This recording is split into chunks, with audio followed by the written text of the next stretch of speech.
Hello, my beautiful friend. Welcome back to the Men's Bloom podcast, where we talk about real life motherhood struggles and simple steps to a brighter, more abundant life in mind. I'm here to walk with you on this journey to the life you're meant to be living, one full of peace, love, and joy. I'm your host, Brittany Clarkson, and it's time to start seeing the world through rose colored glasses. Let's change your mind shift. Let's change your mindset.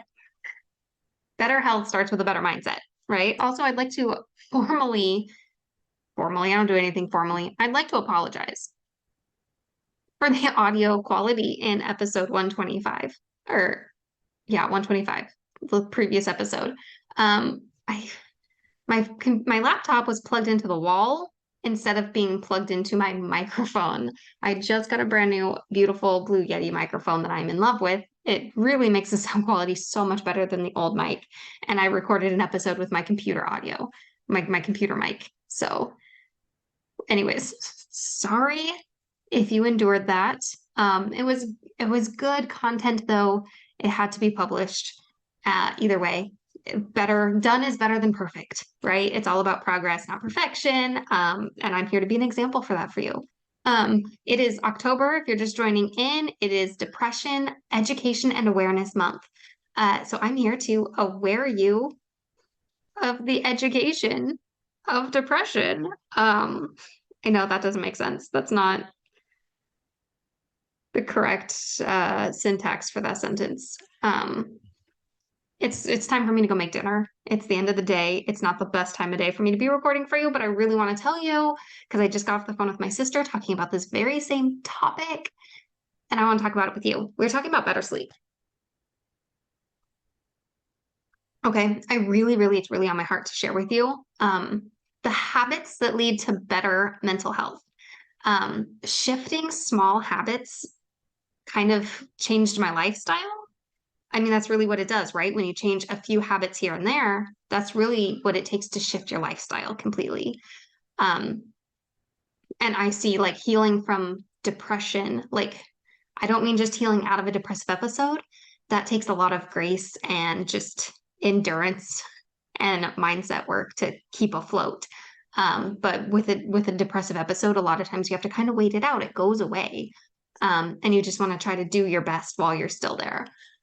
But to heal out of a depressed demeanor, to heal that just the mindset and the yucky feelings that make a depressive episode feel really big and scary and like your whole world is ending, that kind of thing.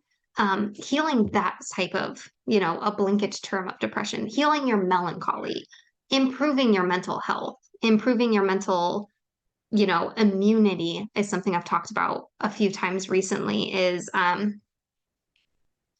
it's kind of like when you have a bad immune system and you get a cold and it wipes you out. But if you have a strong immune system and you get the cold germs in, your body can fight it off and it's not that big of a deal. A depressive episode is the same way. If your mental health is, like your immunity, if your mental health is strong, a depressive episode doesn't knock you off your feet the way it does if your mental health is weak. If you are in a bad place mental wise and then an episode comes in, it can have you wanting to end it all. Like literally, it can be the end of your life. And that's why I'm really such an advocate for strengthening your mental health and shifting your mindset and just getting to a place where something like a depressive episode doesn't it doesn't destroy you completely, you know? It's a hiccup. It's something you can get over. And being in a place where that is, it's it's really great. It's really exciting. It's really rewarding. And I hope that everyone can find that place for themselves. Okay. But there's a few habits that really helped me. Okay. I had like some signature signs that were a dead giveaway whenever I was in a big depressive episode. And that was things like binge watching TV and not showering or brushing my teeth and just like not being motivated to do any of the things I needed to do. Complete lack of interest in stuff. Yeah. And then on top of that, you get the depressed mood and all those things. Changing my habits, um, that's what made me mentally strong. Like this is what made my lifestyle one where a depressive episode there's no room for it. I'm just not available for it, right? And these are kind of like how I get over that. Okay. So one of these things is showering every day and washing my face. That's something I tended to put off for a very long time until I was like, you know what? It takes less than 2 minutes. I'm not going to start washing my face tomorrow. I'm starting today. Just being clean, regular shower every day, no exceptions. Because honestly, like if you feel dirty and gross and then you start to get a depressive episode in, it's really easy to start mentally thinking of yourself as dirty and gross. And it just lowers the way you view yourself. All right. If you want to think good of yourself, if you want to believe that you're worthy of the life you're living, you got to shower, consistently at least. I mean, technically, it doesn't have to be every single day. A lot of people would argue that it's not good for your skin to shower every single day. I don't use soap every day because I don't think it's good for your skin to use soap every day. It dries it out. And I only wash my hair twice a week, but I do it consistently. And I shower every single night and I use soap when it feels like I need it. I do what I need when I need it, but I take a shower as like a refreshing step of saying, I don't have an exception to be grimy, to become a troll. Um, I don't have room for that in my life anymore. So consistent hygiene. And I always brush my teeth in the shower too. So even if I ever skip my morning toothbrushing, I am brushing my teeth at night in the shower before I go to bed. At least it happens at the very end of the day. And then also changing out of what you wore to bed every single morning. There's a lot of days I'm a stay-at-home mom. There's a lot of days where I don't leave the house. I do not wear jeans in my house. I can't. It feels so wrong to wear jeans inside my house. But I do get up and I do change every morning. So I wear tiny shorts to bed with a t-shirt. Every morning I get up and I change into leggings and a long sleeve sweater because that's what I'm comfortable in. Or if it's hot summertime, it's a lightweight sweater because I always wear a sweater and some biker shorts, which are basically just short leggings, honestly. They're my summertime leggings. But that's what I do pretty much every single day, even if I'm not going anywhere. Change out of your pajamas. If you went to bed in not pajamas, change in the morning. Okay. Eat a breakfast. This is something I'm still working on. This is something I have to be very consistent with, very diligent and disciplined. That's the word I'm looking for. Disciplined. I have to be very disciplined in trying to eat a breakfast. I don't even have like the standard of it has to be a healthy breakfast. It has to be a nourishing breakfast. It has to be a good breakfast, a protein packed breakfast. No, I just have to eat a breakfast. I mean, bonus points if I'm eating something like scrambled eggs and avocado toast or, some really good whole grain oatmeal or something with some high protein vanilla yogurt. Bonus points if it's, healthy and protein packed. But my minimum is I have to eat a breakfast. I need to put something in my mouth with my coffee. Sometimes I skip this and I don't do it until like 11 o'clock on my third cup of coffee. Uh, but that's one of those rules. It's a good habit to have to eat a breakfast because skipping breakfast, drinking nothing but coffee first thing in the morning, that is a good way to like hormonally screw you up, which your hormones, those have a huge impact on your mental health. Anyone here struggle with PMS or PMDD or any of the premenstrual type of things? Getting headaches before your period. Skipping breakfast is just, I don't know a whole lot about hormones, but I do know skipping breakfast will destroy your hormone health. Getting outside for just 10 minutes. Nature is healing wonders. Get outside, get fresh air. It's an amazing like palate cleanse for your day. Stretching or walking, doing some sort of physical activity, even if it's like while you're binge watching some Netflix.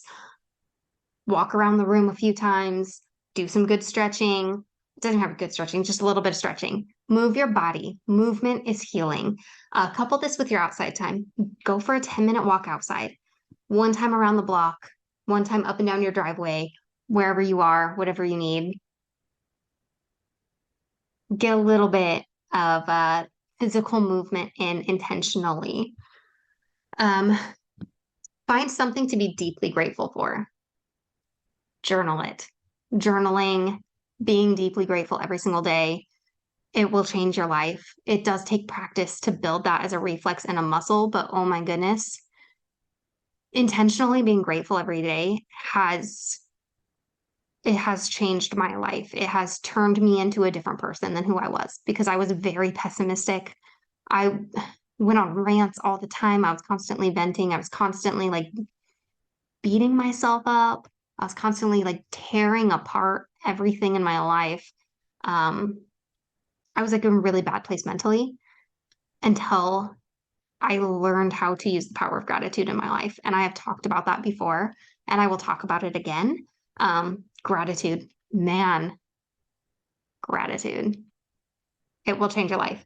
Also, avoid things that make you feel bad, whether that's social media, food that makes you feel like crap, TV that makes you feel bad. Watching the news makes me feel really bad all of the time. Um, so I just get secondhand information. Like my husband will give me the highlights, my mom will give me the highlights. I don't have to watch the news if it makes me feel bad. Kind of cut out the negative things, the things that make you feel awful. Don't do those. Avoid them at all costs. Try to delegate the chores that make you feel the worst. Um, like if emptying like the cat litter box like literally makes you sick, find someone else to do it. Trade chores, whatever you got to do, you got to do.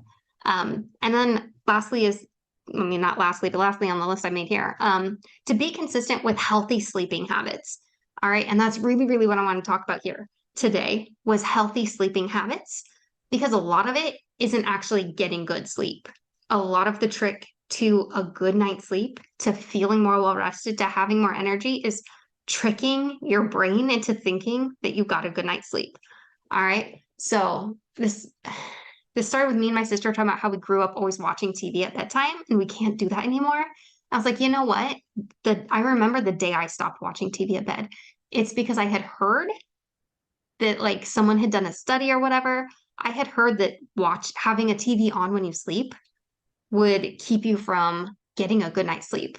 It would affect your sleep cycle and it would keep you from like actually going into like a deep sleep or something like that. And the day I heard that, because I was an insomniac at the time, like 17 to 19 years old, I didn't sleep more than 2 to 3 hours at a night. I just laid in bed awake for hours. Um, so around that time, I stopped allowing a TV on in my room. I stopped allowing different lights on in my room. I started needing quiet in order to sleep because I knew that was the only way that I was going to get a good night's sleep. So, yeah, for one thing, not having a TV on when you sleep. Yes, you can sleep with a fan. Try not to have extra lights all around your room that are on. Black electric tape is good for hiding lights, like lights on your phone charger or something like that.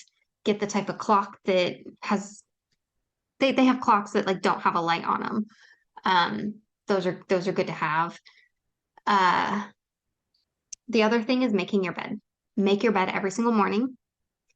And it doesn't have to be perfect. It just needs to look like, you put in some effort. Close up the sheet, put the pillows up, your bed's made. Ta-da. Just don't leave it all rumpled up and piled comforter. Don't leave your comforter on the floor. Cleaning, like making your bed will make your whole room feel cleaner. Also, cleaning your room.